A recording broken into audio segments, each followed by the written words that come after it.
दिल्ली और मुंबई ने कोरोना का पीक देख लिया है। क्या कम टेस्टिंग की वजह से यहां कोरोना के नए केस कम आ रहे हैं? देखिए ये रिपोर्ट, फिर हम आपको दोनों जगह मौजूद अपने संवाददाताओं के पास भी ले चलेंगे।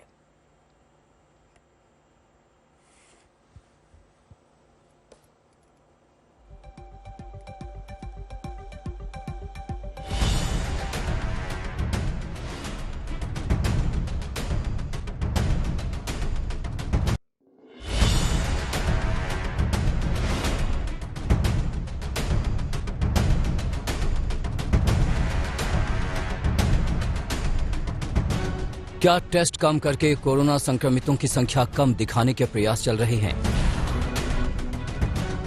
देश में पिछले कुछ दिनों से प्रतिदिन 2.5 लाख से ज्यादा कोरोना संक्रमित मिल रहे हैं, लेकिन दिल्ली में पिछले 4 दिनों से कोरोना संक्रमित मरीजों की संख्या घट रही है। जरा आंकड़ों पर नजर डालिए।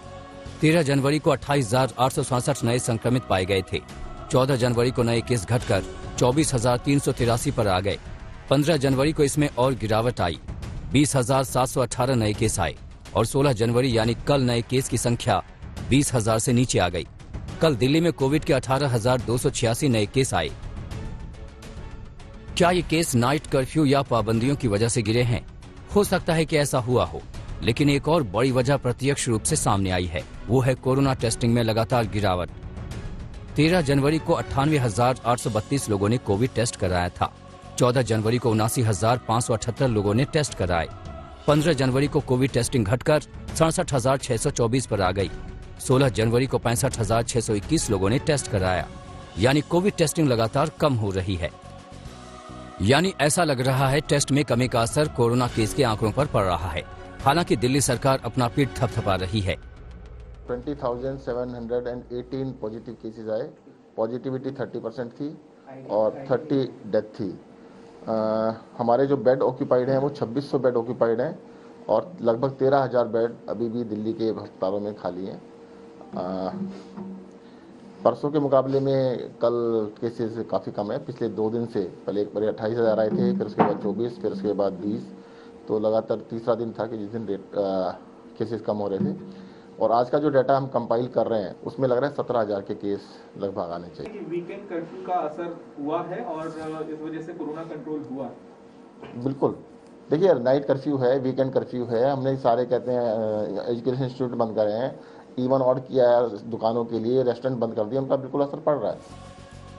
याद कीजिए, पिछली बार कोरोना संक्रमण से लड़ने के लिए दिल्ली में 3T पर काम हुआ था: टेस्टिंग, ट्रेसिंग और ट्रीटमेंट। पहला टी है टेस्टिंग। अगर आप टेस्टिंग ही नहीं करेंगे, आपको पता ही नहीं चलेगा कि कहां कहां किस किस घर में कोरोना फैला हुआ है। दूसरी बिंदु है ट्रेसिंग। हमने पता कर लिया कि ये आदमी कोरोना पॉजिटिव है। अब ये व्यक्ति किस किस से मिला, 14 दिन में किस किस से मिला, उनको सबको आइडेंटिफाई करते हैं और उन सब लोगों को सेल्फ क्वारंटाइन में डाल दिया जाता है। हमारा तीसरा टी है ट्रीटमेंट। तो क्या इस बार कोरोना संक्रमण से लड़ने के लिए नई स्ट्रैटेजी पर काम हो रहा है? सीधे तौर पर यह कहना मुश्किल है, क्योंकि संक्रमण दर में भी कमी आई है। 15 जनवरी को संक्रमण दर 30.64% थी, जबकि कल यानी 16 जनवरी को 27.87% रही। कल जो टेस्टिंग हुई है 67,000 टेस्ट हुए हैं। पर मैं आपको एक चीज क्लियर कर देता हूँ, टेस्ट कम होने से कभी भी नंबर कम नहीं आते। जितने भी जिसको भी हल्का सा भी सिम्टम है, हल्की सी भी दिक्कत है या कोई भी हाई रिस्क कॉन्टैक्ट है, सब टेस्ट कराते हैं। और ये ऐसा देखने में भी आया कि डिस्ट्रिक्ट के अंदर जहाँ पर थोड़े टेस्ट कम हुए थे तो पॉजिटिविटी डबल हो गई। नंबर ऑफ केसेस कभी छूटते नहीं है। और जो ICMR की गाइडलाइन है, जितने टेस्ट उन्होंने रिकमेंड किए हैं पॉपुलेशन के हिसाब से, उससे अभी भी हमारे 3 गुने टेस्ट हो रहे हैं। तो उससे हम 3 गुना टेस्ट कर रहे हैं। दिल्ली ही नहीं, मुंबई की स्थिति भी कुछ ऐसी ही है। ये 2 महानगर ऐसे हैं जहां सबसे ज्यादा कोरोना संक्रमित मिल रहे थे। यहां भी कहा जा रहा है कि कोरोना संक्रमण अपनी ढलान पर है। 13 जनवरी को 13,702 नए कोरोना संक्रमित मरीज पाए गए थे। इस दिन मुंबई में 63,031 कोविड टेस्ट हुए थे। फिर 14 जनवरी को 11,317 नए संक्रमित मिले, लेकिन उस दिन 54,924 लोगों के ही कोविड टेस्ट हुए, यानी 13 जनवरी से भी कम। उसी तर्ज पर 15 जनवरी को 10,661 नए केस मिले, यानी 14 तारीख से भी कम मरीज।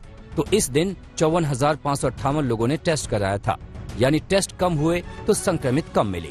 लेकिन ये 16 जनवरी को टेस्टिंग बढ़ने के बावजूद मरीज घटे। रविवार को 57,534 टेस्ट हुए और 7,985 मरीज ही आए। मुझे लगता है निगेटिव है और कोई सिम्टम्स नहीं है तो उन्होंने जाके बहुत ज्यादा आरटीपीसीआर करने की जरूरत नहीं है। Mostly depends on the symptoms. अगर सिम्टम्स बहुत ज्यादा नहीं है और रैट निगेटिव आ रही है या ओन टेस्टिंग जो कर रहे हैं उसमें भी निगेटिव आ रहा है तो मुझे लगता है कि जब तक सिम्टम्स नहीं आते उसमें रैट करने की या आरटीपीसीआर करने की जरूरत नहीं। दरअसल दिल्ली हो या मुंबई या फिर कोई दूसरा राज्य, कोरोना संक्रमण को लेकर सभी लोग आईसीएमआर की गाइडलाइंस का पालन कर रहे हैं और इसमें टेस्टिंग को लेकर कई बदलाव किए गए हैं। जैसे आईसीएमआर ने कहा है कि लक्षण नहीं तो टेस्ट नहीं, कोविड पेशेंट के संपर्क में आने पर भी टेस्ट जरूरी नहीं, कोरोना की पुष्टि के 7 दिन बाद दोबारा टेस्ट जरूरी नहीं।